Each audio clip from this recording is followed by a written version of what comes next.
Ya pemirsa, Kemenhaj terus melakukan sejumlah persiapan jelang puncak ibadah haji tahun 2026. Kemenhaj juga mengimbau kepada para jemaah agar senantiasa menjaga kondisi kesehatan agar proses ibadah saat puncak haji berjalan dengan lancar. Satuan Operasi Armusna juga telah menyiapkan berbagai skenario mitigasi terkait potensi terhambatnya pergerakan transportasi akibat kepadatan, terutama dari Arafah ke Musdalifah maupun juga dari Musdalifah menuju ke Mina. Jadi mari kita sama-sama para jemaah membiasakan diri untuk berjalan kaki secara bertahap sesuai dengan kemampuan, di mana hal ini penting karena dalam pelaksanaan ibadah haji ini, khususnya pada saat puncak haji di Armusna, jemaah mungkin berpotensi. Ya pemirsa, kesehatan merupakan bagian penting bagi jemaah haji saat berada di tanah suci. Lantas bagaimana persiapan puncak haji nantinya? Dan untuk mengetahui secara mendalam, kami telah terhubung dengan Kepala Kantor Kesehatan Haji Indonesia di Mekah, sudah ada Dr. Muhammad Rizky. Halo, selamat sore Pak Rizky. Selamat sore Mbak Anissa. Baik Pak Rizky. Assalamualaikum. Waalaikumsalam. Ini kita tentunya akan menghadapi begitu ya dari puncak ibadah haji. Kesehatan menjadi faktor utama yang harus diperhatikan. Tapi sejauh ini kami ingin mengetahui apakah banyak juga jemaah haji Indonesia yang sampai dengan saat ini melaporkan ada kendala kesehatan yang dialami oleh mereka. Rata-rata jemaah mengalami gangguan kesehatan seperti apa Pak Rizky? Ya, baik. Jadi memang seperti kita ketahui, kebetulan jemaah haji Indonesia tahun ini memiliki 37% pasien lansia yang secara tidak langsung sudah masuk dalam kelompok risiko. Pelayanan itu di tahap awal diberikan oleh para tenaga kesehatan haji kloter, namun juga diberikan oleh teman-teman yang bertugas di sektor dan juga yang bertugas di KKHI. Kalau yang bertugas di KKHI sendiri itu memang saat ini jumlahnya masih berkisar sampai 10 jemaah yang datang berkunjung. Namun kami juga melakukan kunjungan ke sektor. Nah, pada kunjungan ke sektor jumlah jemaah yang kami layani bisa berkisar antara 15 sampai 25 pasien tergantung jenis spesialisasi dari teman-teman yang turun ke sektor.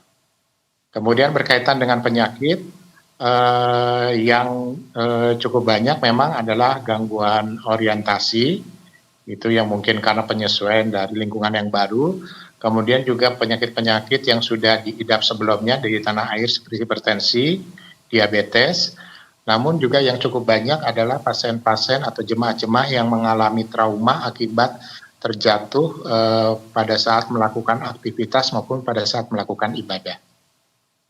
Oke, baik, itu bentuk-bentuk ataupun jenis penyakit begitu yang dialami oleh para jemaah. Nah, tapi Pak Rizky tentunya kita mengharapkan begitu ya bahwa ketika terjadi suatu ataupun kendala terkait dengan kesehatan dari calon jemaah haji ini bisa langsung segera ditangani. Nah, untuk penempatan posko-posko kesehatan dari KKHI sebetulnya yang disiapkan di tahun ini apakah ada skema berbeda juga yang sudah dievaluasi dari tahun sebelumnya Pak Rizky? Ya, mungkin sebetulnya skema pelayanan kesehatan yang kami sediakan itu kurang lebih hampir sama dengan tahun yang lalu. Jadi kami tidak melakukan kegiatan perawatan seperti tahun-tahun sebelumnya, tapi kami melakukan pelayanan berdasarkan permintaan dari pihak Arab Saudi, yaitu berdasarkan pembagian UCC, yaitu kita ada 39 pos kesehatan satelit dengan level UCC 3, serta 1 pos kesehatan di KKHI yang termasuk dengan level UCC 2. Artinya pada level UCC 2 kita melayani kasus-kasus emergensi, sementara pada UCC level 3 kita melakukan pelayanan yang tidak perlu terlalu segera, jadi masih boleh dilayani dalam waktu rentang antara 30 menit sampai 2 jam. Oke, baik. Terkait dengan level emergency, begitu ketika memang tidak bisa dilakukan penanganan di posko kesehatan yang ada, apakah kemudian juga ada langkah koordinasi juga begitu dengan pihak dari Rumah Sakit Arab Saudi atau seperti apa? Dan sampai dengan saat ini apakah ada juga jemaah yang kemudian dilakukan perujukan ke rumah sakit besar di Arab Saudi untuk kemudian mendapatkan perawatan penanganan medis lebih lanjut? Ya, jadi seperti yang tadi saya sampaikan, pelayanan kesehatan pertama tentu saja dilakukan oleh teman-teman di kloter. Kemudian bila tidak bisa ditangani, itu akan naik ke tingkat pos pelayanan satelit, ya yang ada di sektor. Kemudian bisa juga datang ke KKHI. Tetapi pada kasus-kasus yang memerlukan tindakan khusus ataupun kasus-kasus yang memerlukan perawatan, maka kami akan segera melakukan rujukan ke Rumah Sakit Arab Saudi. Saat ini tentu saja sudah ada beberapa jemaah haji Indonesia yang sedang dirawat di Rumah Sakit Arab Saudi. Sekitar ada 60 jemaah haji Indonesia yang saat ini dirawat di berbagai rumah sakit Arab Saudi yang ada di Kota Makkah ini.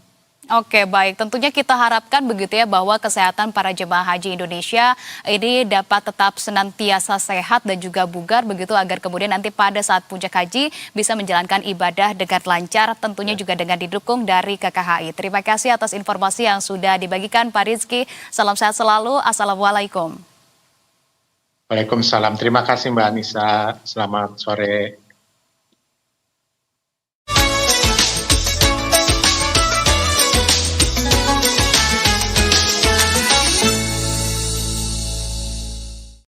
Dipersembahkan oleh Maktur Travel Umroh dan Haji.